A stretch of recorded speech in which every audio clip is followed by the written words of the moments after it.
without my pontiferous plantains. That intro is from SJB. If you guys are fans of Bloons TD6, you'll know who he is. Today's video is going to be a little bit different from usual. The readings are starting to be upwards of 20 pages for reality, 50 pages for Greek philosophy. So instead of reading, I'm going to be reading my notes from the first reading on time for my philosophy of reality class. I'm also going to be painting my nails.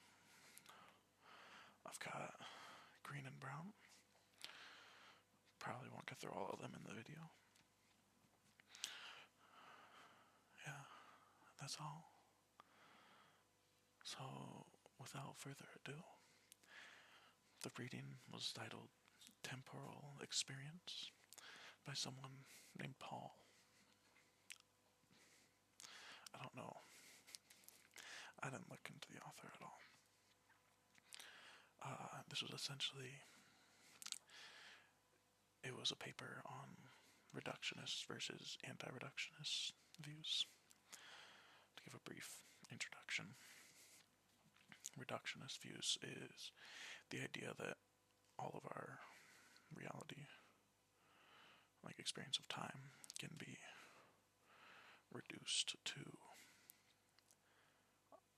the laws of physics, essentially, where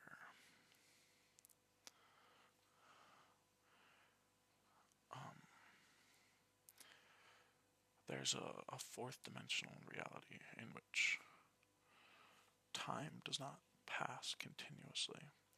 Rather, we perceive a series of events at different points in time, but there is no continuous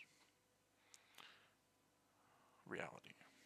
And the anti-reductionist point of view is the opposite of that, that we perceive nowness because there is such thing as the present, the now, and time is a continuous stream that we, as conscious beings, experience. So I'll just get into the notes. Bear with me, my note-taking skills are terrible, and this probably is going to be very nonsensical, but I'll try and string it together as much as I can. My first note, using as of or as if seems common in these sort of onshore philosophical concepts.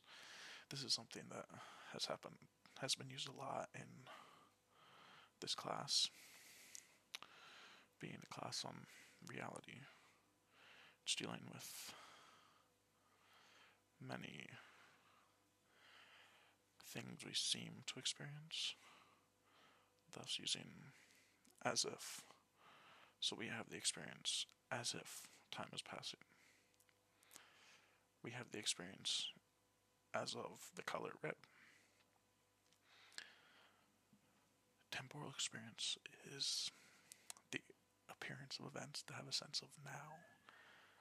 So just the passing of time and the existence of one present.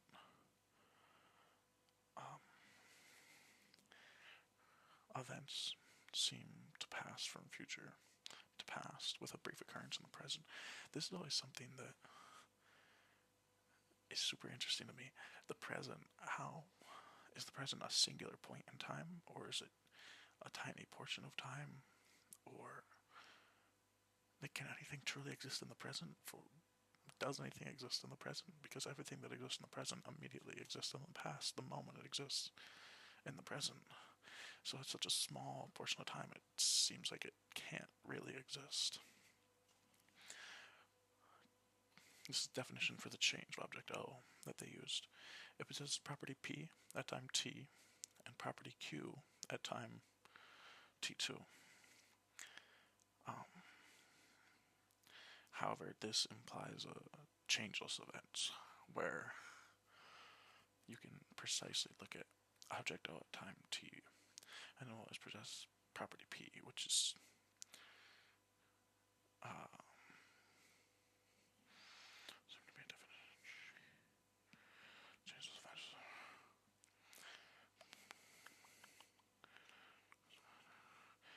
this implies changeless events, which doesn't seem to be a definition of change. Anti-reductionists take this as a proof of passage. So in order for an event to go from time t1 to time t2 with separate properties, there is a passage of time that must take place. So this is like a common sense ontology that says there's a passage of time because it seems as if there's a passage of time. Therefore, it makes the most sense for time to truly be passing. If I'm looking down here, I'm doing my nails. I got this really cheap nail polish from Kmart. When I say cheap, it was like $1 US. It's the green one. But it's really cheap, so the quality of it is terrible. Here's my first. If you can see, it's almost see-through right now, so I have to do like 2 or 3 coats to make it work. Then there's 2. My music is on point right now. There's two common views of this common sense ontology. Events moving into being, so we're still, and time is passing around us. And as they move into the present, nowness makes them special. Or the spotlight view, where essentially we're moving along a timeline and shining our spotlight on the events that are now, giving them that special property. Anti-reductionists accept these views, one or the other. I don't remember if one is more common. They both basically mean the same thing. Reductionists want more proof. They believe in an ontologically tenseless 40 universal events standing in relation to one another. So events don't possess now. However, they do exist before or after other events. It's a 4D space where instead of moving through space, you move through time. Now, here's the anti-reductionist proof. 1. We have experiences as of the nowness of events. 2. We have experiences as of passage, in parentheses, and change. Those are very related concepts. 3. The thesis that there are temporal properties of nowness and passage provides the only reasonable explanation of why we have these experiences. 4. That thesis, that there are temporal properties of nowness and passage, is the best explanation of why we have experiences as of nowness and passage. 5. There are temporal properties of nowness and passage. It's using essentially an inference as the best explanation, very similar to a common sense realism, or direct realism view, where we experience it, thus it's true. To disprove it, this author, Paul, decided to attack thesis 3, that the common sense explanation that these temporal properties do exist is the only explanation, and he plans to provide an alternate explanation. So he starts off with, there's a relation between ontology of being and sensing and an ontology of time. So, to elaborate on this, when we experience something as of red, we're not just experiencing it as of red, we're experiencing it as of red and as of red now. So the experience of the present, that special feeling we assign to the present, is simply an experience akin to seeing something as red. So, therefore, nowness is merely a phenomenological experience, feature of consciousness, so we create nowness. The conception of events being over is merely from the fact that at a time past that event, we no longer are experiencing it, we merely have memories of it.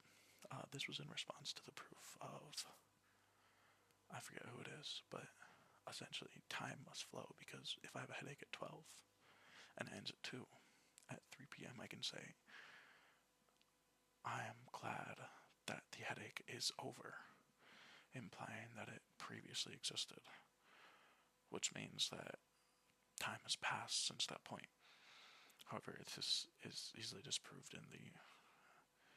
by the reductionists as by saying that it's simply the existence of memories of past events does not prove passage. And this just made me think about, at every point in time, we could have just been placed there and just started existing, and we wouldn't be able to tell if we were just inserted at any point in time with all of our previous memories. We have no guarantee that anything in the past actually happened. I could have just spawned into existence right now, but I have memories of existing all my life, and I have memories of writing down these words. This is my notebook, by the way. It looks aesthetically pleasing on the camera, at least for me. So that's one of the, like, we could be robots implanted at any point in time with memories, and we would never know. Probably not, but who knows? Maybe you just started existing. I kind of come back to this point later on, but there's time to still exist if nothing changes. I'm going to come back to that later. So, the anti-reductionist argument for change implying passage must be disproved. Some possible arguments for this. Compare the present to the past. This doesn't work because the present is a stage that we are in, and in order to compare that stage to a past stage, we have to remove ourselves from the stage to compare them, and that's impossible. Compare previous memories to present experiences. This also doesn't work simply because we can see a change doesn't imply a passage of time. We can look at, I can, in the present moment, see that there are two different shades of brown on my nails from the light, but it doesn't imply that we would have a perception of change in time.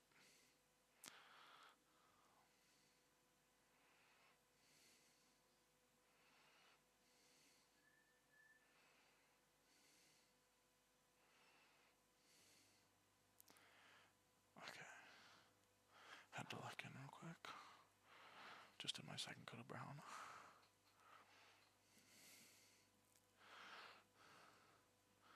Might be a little thick.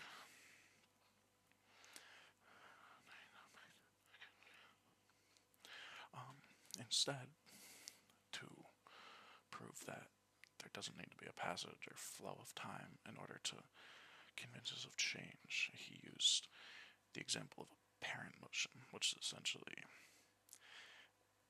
there's been a lot of experiments. I mean, I'm sure you've experienced this. If you see a dot at one part of a screen, and then that dot disappears and reappears on another part of a computer screen, our brain fills in that change in location with a continuous motion of that object across the screen. This is like any sort of media we consume on a screen. You watching this right now, you're just watching a bunch of still pictures of me moving around, and you're perceiving it as continuous change, but it's not. This made me think about how many frames per second does the brain get? Do we experience time as a continuous thing, or is there a smallest unit of time that every experience is broken down into? Like if there's stages that we move through, does that mean that those stages are, each one represents a unit of time that's very small? Because it seems like that would be the case. I was thinking about experiments that could be done to prove this by just like flashing something on the screen for a very short amount of time and seeing if the brain perceives it at different speeds. But I'm not entirely sure if that would work or not. I kind of want to look into it though. And also, cool thing, a study hope that wasn't loud. Studies have shown that there's a similar thing with movement along the arm. So if I'm like this, and they do taps up my arm, and they have their eyes closed, you can feel the movement in between the actual taps. I kind of just did right there, funnily enough. And that could conceivably be applied to other senses as well, and therefore to every experience. And that's essentially the brain receiving separate stationary inputs of data and creating the continuous movement that we think we see.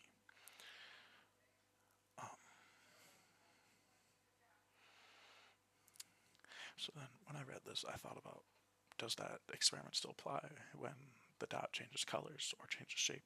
And right after I wrote in my notes, does it work if they change color? The next sentence was, they did this experiment changing the color of the dot, and it still works. Your brain automatically transitions the color in the movement. So it appears over here as red, and then disappears, appears over here as green. Your brain sees it move across and change color instead of disappearing and reappearing. I wonder what the limitations of that are. If it started as a red square and then turns into a green circle, does your brain see it changing form? And what can the extent of that be? How big can it get before your brain starts realizing it's a different object? Another experiment was what was it called?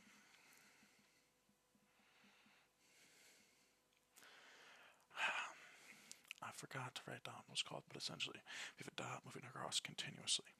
And when it reaches this point, you flash another dot underneath it. Your brain won't see them equal. It'll see this dot a little bit ahead of this dot, even though they actually appear on the screen at the same exact time. Since this one is moving, there's a little bit of lag in your brain. By the time you register the flash dot, the other dot will have continued moving. So you see falsely the dots at different spots.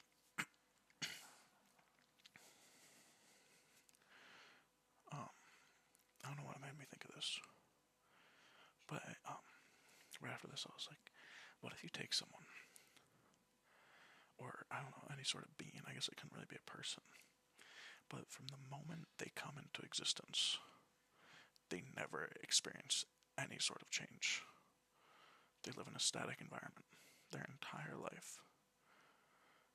Would they still have a conception of time if they never experience change? Would they still feel as if they're growing old? Because conceivably there's nothing for them to judge the passage of time off of. I'm getting so much better at doing my nose. I used to just not be able to I used to not do my own at all. But now, even with this terrible nail polish, don't get this brand, I can still do it. And right after I wrote that in my notes, they immediately talked about this in the text. I was on my shit. I was predicting everything. So, anyways, they go on to. I have no idea if I'm conveying the points of this properly. I'm kind of just rambling about what I read, but essentially, the view of the reductionist is that we move through time in a series of stages, and at each stage, our brain processes data from the previous stages that we received them in. And then before we're even conscious, it takes those inputs of data and assigns them, kind of fills in the gaps between them, but it doesn't actually show us in between. It just tricks us, our brain, into a continuous motion and change from these past two stages. And then we experience those past two stages in this next stage. That gives us a perception of now, of presentness, and of change and of passage of time, but those are all just neural states in our head that we're experiencing. And this is kind of an interesting thing, because we all know time, or not time, light has to move from an object to our eyes. So for everything we see, there's a slight delay between what we're seeing. Like the sun is 7 minutes in the past, what we see. But not only that, there's also that micro, tiny delay of processing data and being conscious of it, which happens at such a rapid pace it doesn't seem like there's any real difference, but there is. And we're constantly processing so much data and modifying it and making it into a form that implies continuity and nowness. But I'm not necessarily sure I believe in the reductionist theory. I feel like it does kind of make sense, but the whole 4D stuff, I need a better explanation. But anyways, I totally lost my train of thought.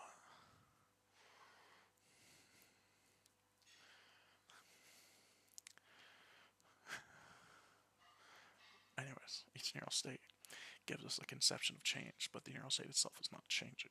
It's a momentary, static moment. And that static moment holds an idea of change in it. So that's what gives us the conception of passage of time and of change and the conception of motion and of nowness. It's all just a trick that our consciousness comes up with. And then at the end, those two definitions that I referred to throughout. Perdurantism is the idea that objects are, it's kind of the reductionist theory. Objects are a series of related temporal stages of objects. I think it was actually a series of appearingly related. So when you see an object move, when you see my hand move, it's not actually the same hand each time. It's a related but different stage. It's a different stage of time. It's a different moment in that 4D space. And they're very close together. Who knows exactly how close. But they're not the same object. And then indurantism is that at least some objects remain the same throughout time, remain constant.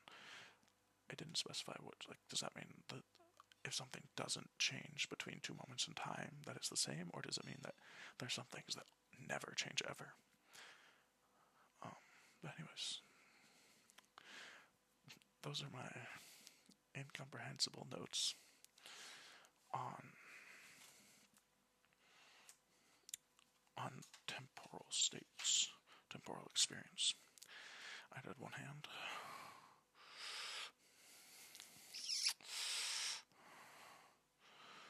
Now I'm into my other hand, but I'm gonna end the video here. Thanks for watching. I hope you're asleep. I hope you enjoyed. Bye bye.